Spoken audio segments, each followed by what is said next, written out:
Nous allons étudier le Daf Samer Tet dans Masechet Kiddushin et nous reprenons trois lignes à la fin du Daf Samer Chet Amud Bet Iachi Shifra Nami Inachi Nami. Alors on va d'abord résumer ce qu'on avait vu précédemment. On avait vu que la Gemara cherchait à trouver l'origine de ce qui est marqué dans la Mishnah, que à la fois une Shifra, une servante, et à la fois une non-juive, lorsqu'elles ont un enfant avec qui que ce soit, même un juif, l'enfant prend le statut de la mère, donc Shifra servante ou non-juive, dans le cas où c'est une non-juive. On a trouvé un pasouk qui disait que Aisha Viladehat, il a donné lorsque un juif qui est esclave, juif, se marie, pendant sa servitude, il se marie avec une femme qui est esclave non juive, lorsque il partira, la femme et les enfants resteront avec le maître de l'envoi, que les enfants sont comme la mère et non pas comme le père. Ça, c'est la première source. Après, on cherchait la source qui nous disait qu'une non-juive également transmet son statut à son enfant, même si elle se marie avec un juif, elle transmet le statut à son enfant, d'où on le sait.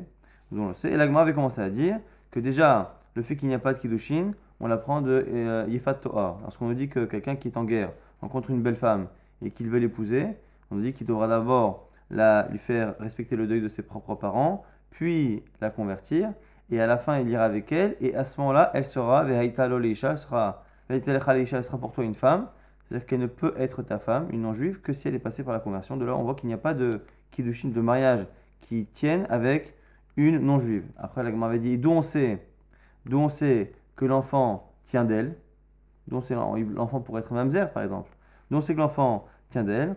On avait dit justement que c'est à cause du pasouk qui parle de celui qui a deux femmes, qui tiena les ish, nashim, et après on dit veillez les doulos.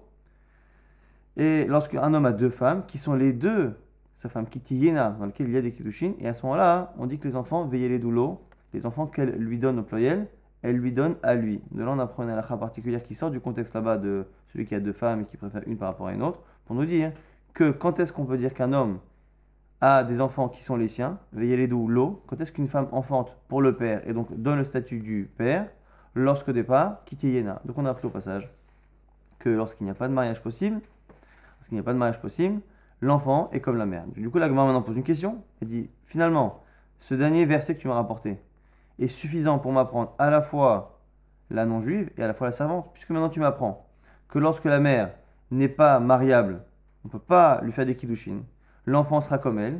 Tu m'as appris en même temps pour la non-juive et en même temps pour la servante. Or, la servante, tu m'as déjà sorti un pasouk qui disait que lorsque quelqu'un s'est marié avec une servante lorsqu'il était esclave, à Shaviladeha, il a donné que la femme et les enfants seront au maître. Alors, il m'a dit, Iachi, Shifranami, si c'est ça, la servante aussi fait partie de ce pasouk. Il m'a dit, Nachinami, tu as raison. Et là, Ishaviladeati, il a donné à la Mali. Alors, si c'est ça, le pasouk qu'on a cité précédemment, qui nous apprenait que les enfants sont au maître comme la mère, à quoi nous sert-il? Il m'a dit, l'Irdetania, comme une braïta qui nous dit, Omer, Shifrato, Red Batrorin, Uvlader, Ayved. Celui qui dit à sa servante, toi, tu es libre, mais ton bébé restera serviteur à moi. On dit quoi? Avlad Kemota. Le bébé sera comme elle. Dit vrai Rabbi Yossi Galili. C'est les paroles de Rabbi Yossi Galili. Il apprend du pasouk. Parce que Aisha Viladea, ça nous apprend que l'enfant est comme la mère. Chachamim Omrim, Darab Kami, Mishum Shinema, Aisha Viladea, Tiye Ladonea. Et Chachamim diront que non, du verset qui dit que la femme et les enfants sont au maître, ça nous apprend que dans le cas où il a voulu justement garder les enfants et pas la mère, ça marche parce que finalement ils appartiennent totalement au maître. La Gemara dit Maï Talmuda.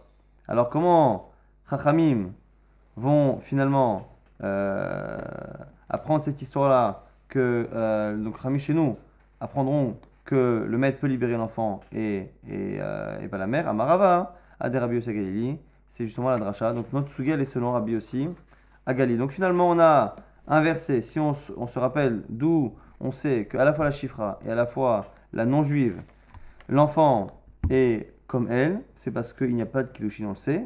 Les kiddushin, on les apprend de qu'il n'y a qu'après la guéroute qu'elle peut être ta femme. Et comme elle n'est pas ta femme, il n'y a pas de kiddushin possible. On apprend de kiti yena le ish veillez les doulos. Il n'y a que lorsqu'il y a des kiddushin que l'enfant est comme le père, sinon l'enfant est comme la mère. Nouvelle Mishnah qui nous dit maintenant Rabbi Tafon Omer Yocholim Mamzerim Litaher. Rabbi Tafon nous dit que les mamzerim, donc ceux qui proviennent de relations qui sont interdites par Issur Karet et dans laquelle il n'y a pas de kiddushin possible à cause de la relation qu'il y a entre l'homme et la femme. Ces enfants qui sont mamzerim, normalement, ils transmettent leur mamzerout à la fois par le père, par la mère, à tous les enfants, sur toutes les générations. On dit Rabbi Tarfon qu'il a une solution. Ils peuvent se purifier. Ketzad, comment? Mamzer shinasa shifra. Un mamzer qui a épousé. Il est intéressant ici de voir que c'est marqué au passé. Il a épousé. On va marquer qu'il est nocé, qu'il peut le faire. Et donc, du coup, la Gemara va se demander si c'est autorisé de le faire, les khatrila, ou est-ce que on constate que quelqu'un l'a fait. En tout cas, mamzer shinasa shifra. Un mamzer qui normalement devrait transmettre sa mamzeroute à ses enfants quoi qu'il arrive. Qui épouse une servante, qui a épousé une servante non juive. Avlad, Aved, l'enfant est comme la mère, on vient d'apprendre à l'instant que c'est la mère qui donne le statut. Shihero, du coup, il libère l'enfant qui est esclave. Nimsa, Aben Ben Chorin, l'enfant libéré devient finalement converti, puisque c'est ça le statut d'un non-juif esclave qui est libéré, il devient juif converti. Rabbi Ben Chorin, il est libre. Ça, c'est le premier avis Rabbi Tarfon, Rabbi Eliezer Omer. Rezer Even, Rabbi Eliezer pense, lui au contraire, que le statut de Eved se superpose au statut du Goy. C'est-à-dire qu'il pense, Rabbi Eliezer, que même si l'enfant naît donc esclave non juif, il garde en suspens ce statut de Mamzer qui, lorsqu'il deviendra juif, finira par prendre effet. Donc du coup, on ne peut pas se débarrasser de la Mamzerout selon Rabbi Eliezer. Selon Rabbi Tarfon, il n'y a pas de Mamzerout pour un non-juif. Et donc, le statut de non-juif qu'a l'enfant, parce qu'il est d'une mère esclave, non-juive, ce statut-là de non-juif fait disparaître la mamzerout, et du coup, lorsqu'il se convertit, il est cachère. Maintenant, la question de la Gemara, c'est Ibaël et où Rabbi Tarfon, au nom de Rabbi Tarfon, les Khatrila Ka'amar, Odi Abad Ka'amar. Est-ce que Rabbi Tarfon a donné une solution que l'on peut, qui est autorisée à faire, ou il a dit que si ça a été fait, c'est bon. Est-ce qu'on peut épouser cette servante? Est-ce qu'un Rav peut dire à un mamzer d'aller épouser une servante pour justement faire des enfants qui sont kshérim? Alors, on m'a dit Tashma, viens, on essaie d'apprendre à partir d'une braïta. Amroulo le Rabbi Tarfon, on a dit à Rabbi Tarfon, Tiarta et Azcharim, Velo Tiarta et Ankevot. On lui a dit, tu sais, Rabbi Tarfon, ta solution là, c'est tu as réussi à purifier les hommes et pas les femmes. C'est-à-dire que ta solution n'est bonne que pour les hommes et pas pour les femmes. La Gemara pense au départ que pourquoi ce serait différent pour les hommes et pour les femmes, c'est parce qu'en fait, pour le faire, il faudrait le faire de manière malhonnête. C'est-à-dire qu'il faudrait le faire en cachette. Un homme qui a lu la Mishnah de Rabbi Tarfon, il sait que c'est Assour les Khatrila. Donc dans sa région, personne n'acceptera de lui donner qui que ce soit, même lui donner une servante. Et donc du coup, il va ailleurs et il trouve cette solution. Mais comme il n'y a que les hommes qui peuvent faire ça, surtout à l'époque, de partir de sa ville, de son pays, et d'aller comme ça dans une ville inconnue prendre une femme, les femmes ne vont pas comme ça quitter leur région et aller chercher un évêque, un serviteur pour se marier. Et du coup, tu n'as réglé le problème que pour les hommes et pas pour les femmes. C'est comme ça que la Gemara comprend cette phrase qu'on a dit à Rabbi Tarfon. Et si tu dis qu'on peut le faire à l'Echatrila, Mamzerenami, Tinsevle Avda, pourquoi une femme qui est Mamzeret ne dirait pas officiellement qu'elle cherche dans sa ville un évêque pour se marier et faire des enfants qui seraient kshérim à terme? La Gemara dit non, c'est différent. Eved en lochais. C'est différent. Pourquoi finalement on a dit que ça ne marche que pour les hommes et pas pour les femmes? C'est parce que Eved, un serviteur, il n'a pas de chaïs, il n'a pas de yichus, il ne transmet pas à son enfant, un Eved kinani, donc un Eved non juif qui est homme, il ne transmet pas de lien de filiation à son fils. On a vu que la femme, oui, on a dit Aïcha Viladéati, elle a donné à que la servante non juive, les enfants sont comme elle, donc elle transmet. Par contre, un Eved, un homme qui est serviteur, on ne transmet pas et on l'apprend d'un passage qu'on a cité hier et c'est Dracha dans Masechet Yevamot. On a dit que lorsque Abraham est parti faire la Akedat Yisrak et qu'il a laissé les serviteurs, il a dit chez vous la hamor, restez ici avec le hamor. On avait appris de là que sur certains points, ils avaient un statut de behema, d'animal, mais ici, c'est au niveau de yichus. Hier, on n'avait pas mentionné cette notion de yichus. Là, c'est par rapport au yichus. C'est-à-dire que de la même manière qu'il n'y a pas de filiation réelle entre un animal père et entre son fils, pareil, lorsqu'un Eved a un enfant, un Eved homme, on ne considère pas que l'enfant est le fils de son père, ce qui par contre est le cas pour un non-juif, évidemment, comme la Gemara dit dans Ibamot, mais pas pour un Eved. Donc c'est pour ça que cette femme-là, qui est Mamzeret, ça ne sert à rien qu'elle a épousé un Eved, parce que l'un Eved ne donnera pas le statut à son fils, qui permettra après libération d'enlever la mamzerout, comme proposait Rabbi Tarfon. C'est pour ça que ça ne marche que pour les hommes et non pas pour les femmes. Tashma, maintenant on va essayer encore d'apprendre. Donc on n'a pas de preuve toujours. Est-ce que c'est les khatrila ou bien avad? Est-ce qu'il a dit chez Nassa, ça a été fait, on n'a pas le droit de le faire? Ou est-ce qu'on a le droit de le faire? Tashma. De où je fais dire de Rabbi Simlai. Rabbi Simlai est parti un jour dans une auberge et la personne qui l'a reçu était un mamzer hava. C'était un mamzer. Et Amalek lui a dit Yag damtar, tu sais, si j'étais venu avant, j'aurais pu purifier tes enfants. C'est-à-dire que dommage que je t'ai pas connu avant. J'aurais pu régler ton problème et te trouver une femme qui t'aurait permis d'avoir des enfants cachers. Yamar bishamale khatrila shapir. Ça a l'air d'être que c'est autorisé les khatrila de faire ça. Et là Yamart, diaval, maniou.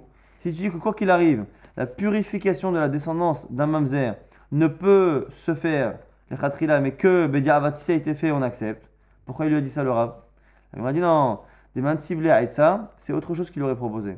Va m'aller zil genov, il se débanne be'aved ivri. Va voler, il lui aurait donné le conseil d'aller voler. Et à ce moment-là, s'il ne peut pas rembourser, il aurait été vendu en tant qu'esclave.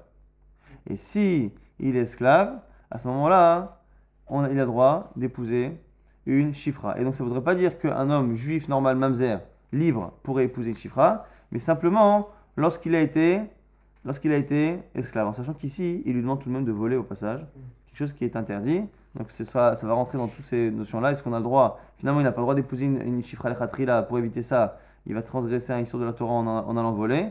C'est pas forcément évident. En tout cas, la Gemara dit Ubishne, Rabbi Simlai, Aved Ivri, Mihava. La Gemara dit attends. Comment tu peux imaginer à un moment donné qu'il lui propose de voler, alors qu'à l'époque, il n'y avait plus déjà de Aved Ivri? Est-ce que dans les années de Rabbi Simlai, Aved Ivri, Mihava, est-ce que ça existait encore? Et à Marmar, pourtant, il y a une braïta qui dit que En Aved Ivri, Noheg, la Bismach, Noheg, qu'il n'y a de statut d'Aved Ivri qu'à l'époque où il y a le Yovel, le jubilé qui est encore mis en pratique à la fin des 7 Shmitot. Or, à l'époque, il n'y a plus de Yovel, et donc plus de Aved Ivri. Ce qui veut dire que Rabbi Simlai n'a pas pu un seul moment envisager de le rendre kasher en le rendant Aved Ivri, qu'il épouse une chifra. Donc forcément, s'il lui a dit je t'aurais trouvé une solution, c'est une solution autre que Aved Ivri, et donc ça aurait été de lui faire épouser les khatrila. Elle m'a dit là, lav shma'amina, Rabbi Tarfon, les khatrila ka'amar shma'amina, n'est-ce pas que c'est une preuve que Rabbi Tarfon, ce qu'il a dit, c'est les khatrila shma'amina, et la Gemara accepte effectivement de dire que Rabbi Tarfon, c'est les khatrila. Et là-dessus, pour conclure, Amar Rav Yehuda Amar Shmuel, al-Kha que Rabbi Tarfon, me dit au nom de Shmuel al-Kha, et comme Rabbi Tarfon, que donc, pour un homme, et non pas pour une femme a priori, même si c'est pas évident, la femme on ne sait pas si c'est difficile pour elle de partir, ou a priori, ça veut dire que c'est interdit. Mashma Kanire en Maskana, que pour les hommes, c'est totalement autorisé d'aller épouser une chifra pour son cachet, et pour les femmes, ça a l'air de ne pas fonctionner, puisque finalement, on voit que c'est les khatrila, et si les khatrila on dit qu'on n'a pas trouvé de solution pour les femmes, c'est que Kanire, c'est pas possible, parce que justement, il n'y a pas de yichus pour le Ayved. Maintenant, Rabbi Eliezer Omer, Areza Ayved Mamzer, on avait dit dans la Mishnah que Rabbi Eliezer n'était pas d'accord, il pensait que même après le statut de Ayved de l'enfant et une conversion, l'enfant reste Ayved. Amar Rabbi Elazar, Maï Ta'amed Rabbi Eliezer. Rabbi Elazar, la Mora, se demande quelle est la raison de Rabbi Eliezer le Tana. La marquera à cause du verset qui dit, justement au sujet du Mamzer, Gamdor Aseri lo yavo lo bighal Hashem. On dit que le Mamzer, pour dire qu'il ne viendra jamais dans le Ham Israël, on dit même la 10e génération. C'est-à-dire que jamais. Lo yavo, il n'y a pas marqué bighal Hashem comme c'est marqué pour tous les autres personnes qui sont interdites. C'est marqué lo yavolo, il ne viendra pas lui. Alors le lui est en trop. Pourquoi lui?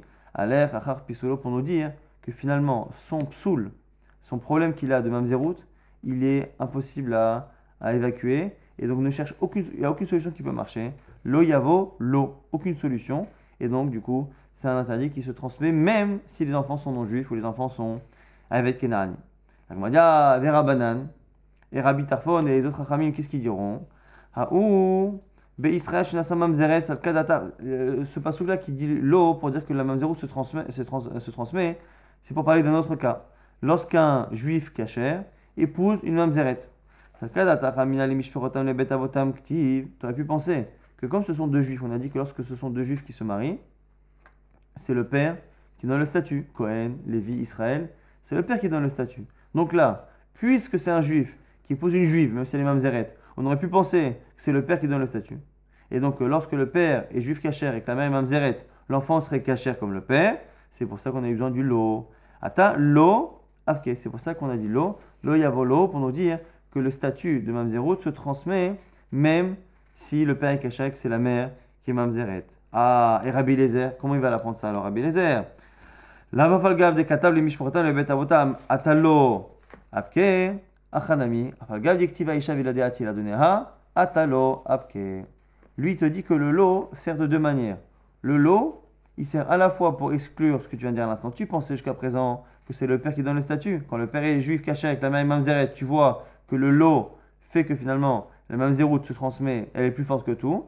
Applique ce même raisonnement pour contrer une logique. C'était quoi la logique? C'est que normalement, l'enfant est comme la mère qui est la servante. Lorsque la servante est la mère, l'enfant est comme la mère et serviteur.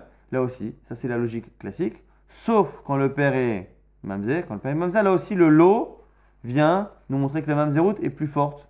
Et plus forte que cette règle habituelle qui dit que l'enfant est comme la mère. Et donc du coup, du même lot, il apprend les deux choses vers Rabbanan. Rabbanan il dit, Kovlad mema'e shifra knaanit, Kevlad mema'e behema dameh. Il pense que tout bébé qui est dans le ventre d'une shifra, il est comme une behema, comme un animal, puisqu'on a vu que sur certains points, la shifra est considérée comme un animal, et du coup, on ne peut pas lier cet enfant au père, et donc lui donner un statut de mamzer, parce que le statut de mamzerout ne pourra être là que s'il y a un lien avec le père juif et mamzer, ce qui ne peut pas être le cas. Adran alach, Omer, on a terminé le père Omer, on va commencer un père très intéressant, Asari Chassin, qui va nous parler justement de ceux qui sont cachers, pas cachers, des conséquences de certains mariages un peu particuliers. Et la Mishnah commence par nous rapporter lorsque Ezra est remonté en Eretz Israël avec le second, pour la seconde Aliyah à l'Eretz Israël, il nous raconte qui est monté avec lui. Asara Yochassin, Alon Bavel. Il y a 10 types de personnes. Yochassin, donc c'est la filiation. 10 types de filiation de personnes qui sont montées en Eretz Israël, mi-Bavel, depuis Bavel. Kohané, des Kohanim, Lévi et des Léviim, Israélé, donc Israël normal, Halalé, donc c'est un Kohen Halal, un Kohen qui a été rendu impropre à la Keuna à cause d'un mariage de son père, Guéré, des convertis, Haouré, des esclaves libérés, Mamzéré, des Mamzérim, Netine, Natin, on a dit à plusieurs reprises, c'est un peuple sur lequel on a collé un statut interdit ad vitam aeternam, un peu comme les Mamzérim, Shtuke va souffler, ce sont deux types de personnes que la Mishnah va définir dans quelques lignes. Et on nous dit que Kohen et Lévi Israël, Moutarim la basé. Les trois premiers, Kohen et Lévi Israël, on l'a déjà vu dans la Mishnah il y a quelques jours, peuvent se marier les uns avec les autres. Kohanim, Lévi, Israël, il n'y a aucune limite. Par contre, Lévi et Israël et Halal, Gerev, Haourim, Moutarim la basé. Et on exclut maintenant Kohen et on met dedans Lévi, Israël, Halal, donc un Kohen pas caché, un converti, Haouré, un esclave libéré, tous ceux-là peuvent se marier ensemble, puisque le Lévi n'a aucune restriction comme le Kohen. Maintenant, Guéré, à partir des convertis, Haoué et les esclaves libérés qui ont le même statut, eux peuvent se marier avec Mamzéré, Netine, Shtuke, Vasoufé, Kula, Moutarim, la basé. Tous ceux-là sont autorisés à se marier ensemble. Ve'eloen, Shtuke. C'est quoi Shtuke? Shtuke, c'est celui dont la mère lui dit de se taire lorsqu'il pose la question, qui est papa. Kol Sheu Makiret Imo, Ve'no Makiret Aviv. Celui qui connaît sa mère et qui ne connaît pas son père. Et lorsqu'il demande qui est son père, elle lui dit ne parle pas. Shtok. Ve'asoufé, c'est quoi asoufé? Celui kol shené esaf minasouk, tout celui qui a été rapporté, trouvé, asoufé, ceux qui ont été trouvés dans la rue. Et donc du coup, ve'nomakir lo et aviv lo et imo, celui qui ne connaît ni son père ni sa mère qui a été trouvé et dont on n'a pas l'identité du père et de la mère. Shtuké va souffler. On a vu que cela, du coup, on a des sfekot, on a des doutes sur la cacheroute de l'enfant à cause du fait qu'on ne connaît pas soit le père, soit les deux. Et du coup, ce doute-là ne permet pas de le faire épouser des Kohen Lévi Israël, mais permet de faire épouser des Mamzerim ou même Ger Chaouré, parce que le Ger, il n'a pas l'interdit d'épouser des gens qui sont des Mamzerim, mais là ici on a un safek sur la Mamzerout. Abba Shaoul a yakoré les Shtuké, Bdouké. Abba Shaoul, il disait que le Shtuk, celui qui ne connaît pas son père, on l'appelle Doké, parce qu'il pense qu'on peut être Bodek, on peut vérifier, poser des questions à la mère et avoir après une certitude sur le statut de l'enfant, mais ça on verra ça dans la suite. Maintenant la Gemara va vraiment analyser le début de la Mishnah et les mots Asayo Chassin Alou mi Bavel. La Gemara dit pourquoi on dit Alou, ils sont montés en Bavel, pourquoi on parle de monter?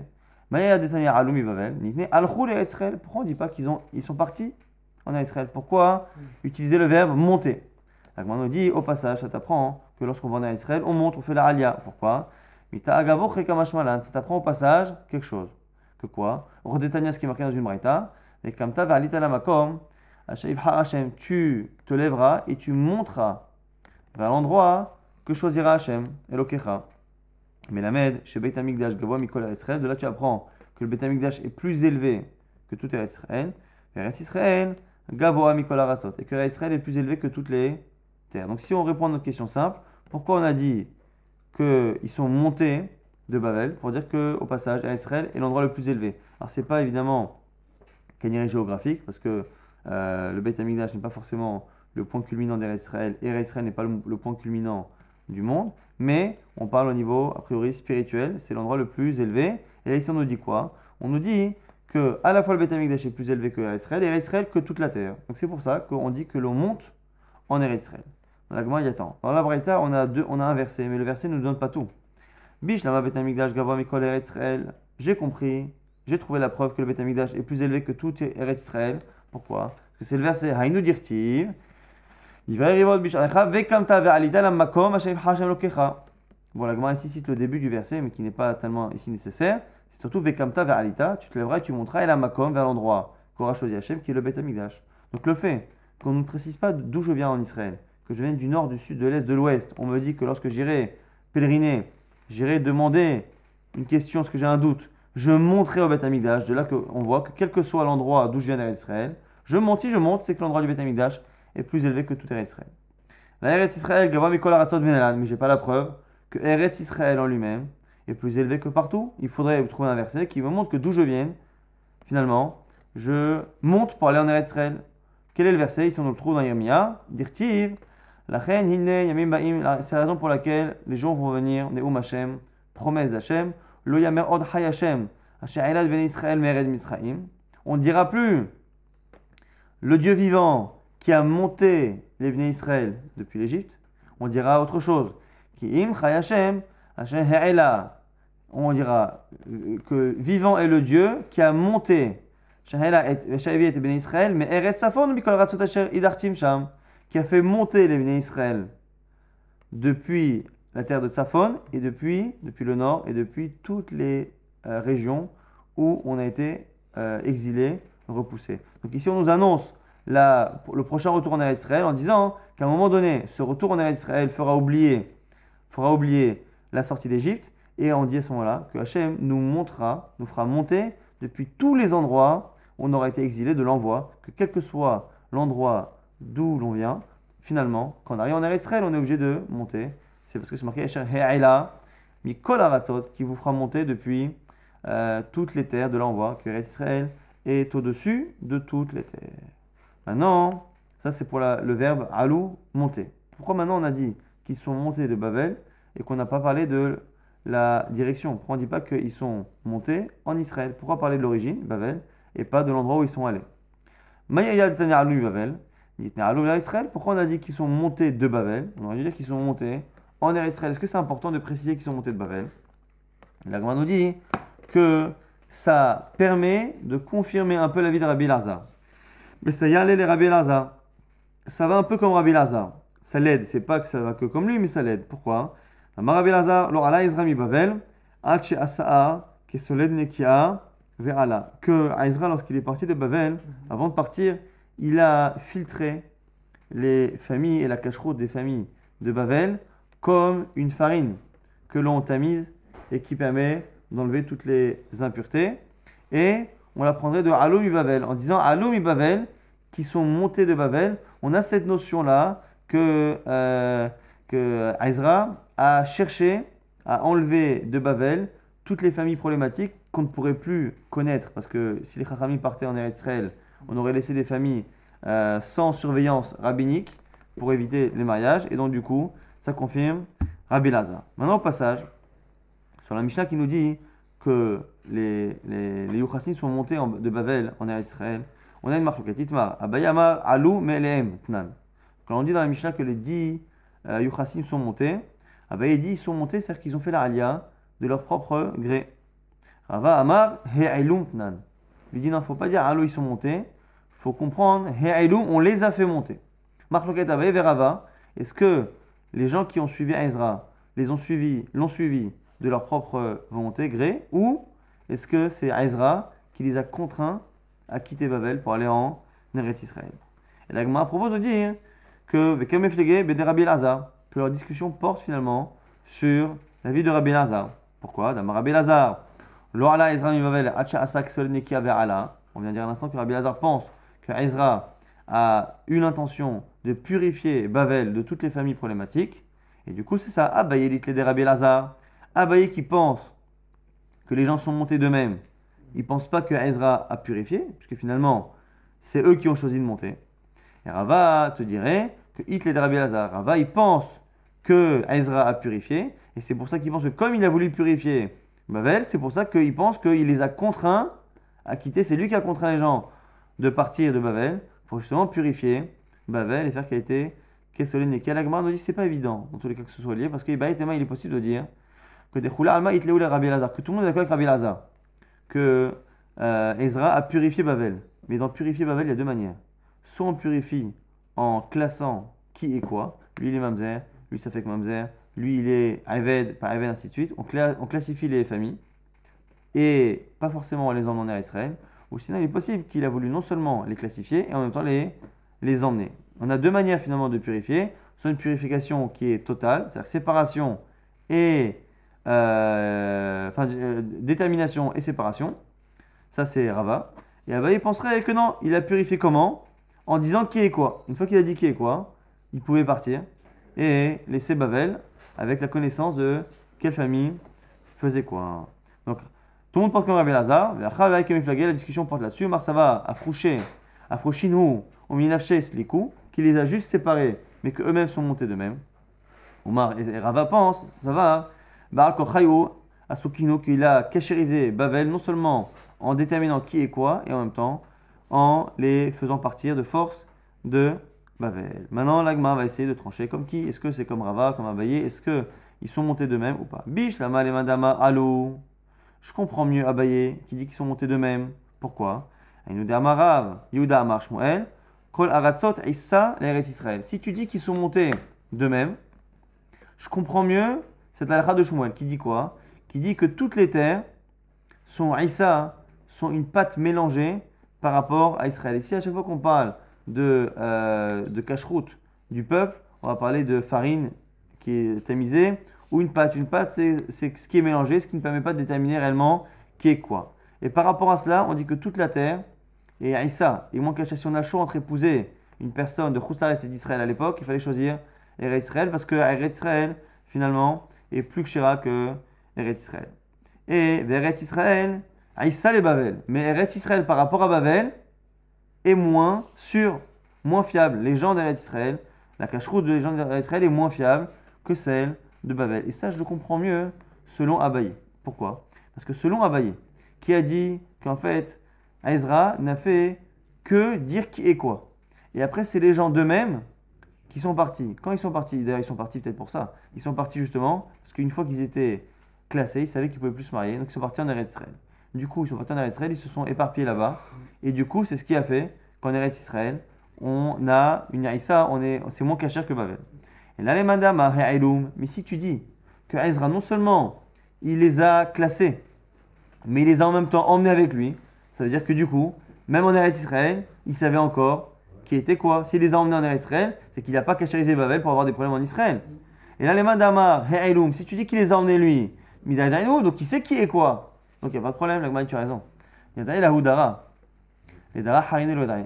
Même si il savait lui qui était quoi, c'était pour cette génération. Mais la génération d'après a posé problème. Ce qui veut dire que même selon finalement Rava, le fait d'avoir emmené tous les psulim de Babel en Israël, même si à court terme, finalement, ça permettait de savoir qui était quoi, et donc ça n'a pas posé de problème sur la première génération entre Babel et Israël, à long terme, à moyen ou long terme, à partir du moment où c'était difficile de tenir ce registre de connaissance de qui était quoi, en Babel, on n'avait plus de psulim, donc c'était cachère sans se poser de questions. En Israël, on savait qu'il y avait forcément des psulim qui s'étaient mélangés, donc on n'avait pas de certitude sur la cacheroute de ces personnes-là. Dans la grande on dit quoi? Biche, la malémande amar, alou, je comprends mieux, selon celui qui dit alou, qui sont montés d'eux-mêmes. Il nous dit, je comprends le verset qui dit là-bas, Vakabetsem velanahar, abba alahva, vanahara sham yamim shlosha. Là-bas, c'est Ezra qui dit que je les ai rassemblés, ceux qui sont montés avec moi, je les ai rassemblés à côté du fleuve qui va vers Ahava. Et on a campé là-bas pendant 3 jours. Va avina ba'am ou bakoanim, vine levi, lomasatisham. Et j'ai vu parmi eux, dans le peuple des Kohanim, mais je n'ai pas vu de Lévi'im. Et là, les mandé amar ha'elum, mais selon celui qui dit qu'il les a montés. Ici, ce verset-là nous montre que Ezra, à un moment donné, dans la Aliyah en Israël, il a commencé à chercher qui était avec lui. Ce qui donne l'impression que ce n'est pas lui qui a géré, la Aliyah. On avait une marloquette. Est-ce que c'est lui qui a fait monter les psulim ou pas? Selon celui qui dit qu'il les a fait monter, on a l'impression que c'est lui qui a servi d'agent juif et qui a finalement fait monter les gens. Donc c'est ça pourquoi le verset nous dit qu'à un moment donné, il a cherché qui était dans le peuple. Il a vu des Kohanim, il n'a pas vu les Lévi'im. Et pourquoi tu dis ça? Il devrait savoir depuis le départ parce que c'est lui qui a déterminé qui part. Et moi, je dis c'est pas une preuve ça aussi. Pourquoi? Parce qu'on a dit que, selon Rava, il a fait monter les psulim. Donc il s'est occupé des psulim. C'était l'agence juive des psulim. Mais il ne s'est pas occupé des autres. Donc Nehi, les Iso Bepsulim, même s'il a fait attention aux psulim, à les faire monter lui-même, Beksherim, le Isdéor, il n'a pas fait attention aux Ksherim. Du coup, lorsqu'il a cherché des Lévi'im, il a dû regarder dans le peuple et voir, constater qu'à ce moment-là, il n'y en avait pas. Maintenant, sur la suite, on dit que Kohané, Lévi et Israël, on a vu dans la Mishnah, que Kohané, Lévi et Israël sont montés en Bavel. On a dit, Min ala desliku, dont on sait qu'ils sont montés. Dirti, c'est un pasuk là-bas toujours dans Ezra. Vaïshevoa Kohanim valveim mina'am, v'amshorim, v'ashoarim, v'anetinim, ba'arehem, v'chol Israël, ba'arehem. Nous dit ici le pasuk que qui se sont installés avec Ezra, Kohanim, Lévi'im du peuple, Amshorim qui chantent, v'ashoarim, Vanetinim et les Netinim. Donc là, on a certaines catégories au moins qui sont citées, Kohen Lévi Israël. Maintenant, Halal, on a vu qu'il y a des Kohanim, Halalim qui sont montés, c'est marqué Halalé dans la Mishnah. Halalé, Gereb, Haouré. Donc là, on va dire Halalé, Minalan. D'où sait-on que des Kohen Halalim sont montés avec Ezra? Et la Gemara va nous rapporter une braïta. La braïta va nous parler justement d'une discussion qu'il y a eu entre Ezra et certains Kohanim. Après, la Gemara va s'étendre un peu sur le statut de ces Kohanim et la Chazaka qu'on avait d'eux. Mais déjà, de cette histoire, on verra qu'il y a discussion entre Ezra et des Kohen qui sont halal. De là, on a la réponse claire à notre question. D'où on sait qu'il y a des halalim de cette braïta qui nous rapporte une discussion et qui se base sur un verset. Mais dans les derniers, c'est une braïta. Rabbi Yossé Omer, Rabbi Yossé nous dit que de la Hazaka, le fait de garder la présomption de la situation précédente est quelque chose qui est très fort. Que lorsqu'on a une situation halachique qui était existante jusque-là, on s'y tient dans le doute. On voit que c'est fort. Chez les marques, comme c'est marqué. Toujours là-bas dans Ezra, bene Hovia bene Akos, bene Barzilai, et parmi les Kohanim qui étaient fils de Hovia, fils de Kos, et les fils de Barzilai, Ashalakar Mivenot Barzilai, Giladi Isha, qui a pris parmi les filles de Barzilai comme femme, Vekare al-Shemam, et qui a donné du coup le nom de Barzilai à ses enfants, El le Bikshu Ktavam, Mityahsim, Velonim Saou, on leur a demandé des preuves écrites qu'ils étaient Kohen Kacher. Velonim Tsaou, ils n'ont pas trouvé de preuve que toute leur mère et grand-mère n'étaient pas étaient kshérot pour la Keuna, et on n'a pas trouvé.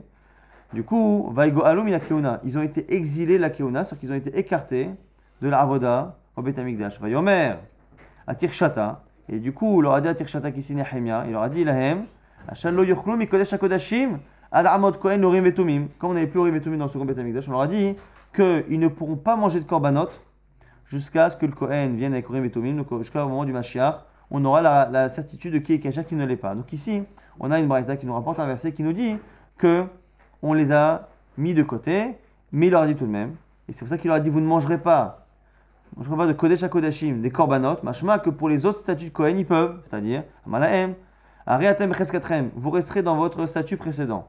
Mais Maïtem Ochlim Begola, que mangiez-vous en exil? Kochagvul, tout ce qui est Kochagvul, tout ce qu'on peut manger en dehors, à n'importe quel endroit, pas qu'à Jérusalem ou au Beth Amikdash, donc la Trouma, Afkanami, Bekochagvul. Là aussi, vous mangez Bekochagvul. La Gemara va s'étendre et on le fera demain si Dieu veut, sur finalement comment il s'est basé sur la Chazaka ou pas, et ainsi de suite. Mais en tout cas, à la question de d'où sait-on qu'il y a des halalim, finalement on a trouvé une réponse. On a encore une minute ou deux pour résumer rapidement ce daf. On a vu que Rabbi Tarfon nous disait qu'on pouvait cachériser des mamzerim, mais Dafka le père, en lui faisant épouser une servante et que l'enfant sera serviteur et quand il sera libéré, il sera juif. On a vu que ça ne marchait pas pour la mère parce que lorsqu'elle va épouser un Eved, le Eved ne donnera pas le statut à son fils, qu'il y a un ichus entre une servante et son fils, et pas entre un serviteur et son fils. Et on a vu finalement que ce qu'a dit Rabbi Tarfon, c'est les Khatrila, on peut le faire. Et la Gemara avait dit que c'est même une halakha. La halakha est comme finalement Rabbi Tarfon et pas comme Rabbi Eliezer qui pense que le statut de Mamzerout se transmet même quand l'enfant est goy ou l'enfant est non-juif. Après, on a vu une Mishnah qui disait qu'il y avait 10 types de personnes qui sont montées avec Aïzra depuis Babel pour aller en Israël. On a dit pour Alou, pour nous apprendre au passage que la taille d'Israël est plus élevée que tout le monde, de la même manière que le Beth Amikdash est l'endroit le plus élevé par rapport à Eretz Israël. Après, on a vu également qu'on avait une marloquette. Est-ce que les psulim qui sont en Eretz Israël, tout le monde est d'accord avec Rabbi Lazar, c'est la conclusion de la Gemara, c'est que tout le monde est d'accord que Aïzra a tenté de cachériser Babel en partant, en déterminant qui était quoi. La question c'est comment il a cachérisé. Selon certains, selon Abaye, il n'a fait que déterminer qui est quoi pour qu'on sache une bonne fois pour toutes, mais il ne les a pas fait monter de Babel. Selon Rava, il a fait plus que ça. Non seulement il a déterminé qui est quoi, il les a fait monter en Eretz Israël, ce qui a fait quelque chose qui est, quoi qu'il arrive, accepté, c'est que tout le monde entier est moins cachère que Israël, parce qu'on sait plus ou moins qui est quoi en Israël, mais même en Israël, c'est moins cachère que Babel. Pourquoi ? Soit, selon ceux qui pensent que les gens psulim qui ont été déterminés par Ezra sont montés d'eux-mêmes, donc justement ils ont fait ça pour, entre autres pour se cacher, soit même selon Rava qui dit qu'il les a fait monter, et donc du coup Ezra lui-même savait qui était quoi, ça c'était la première génération, mais après on a perdu un peu la connaissance de qui était quoi, et donc c'est la raison pour laquelle on part du principe que Israël est mieux que le reste du monde, et que Babel est plus cachère au niveau Yichus que le reste du monde, et la Gemara est en train d'apporter les preuves qu'il y avait bien toutes ces catégories, Chalalé, Israël, Guéré, Vechoulé, avec Ezra lors de la Aliyah.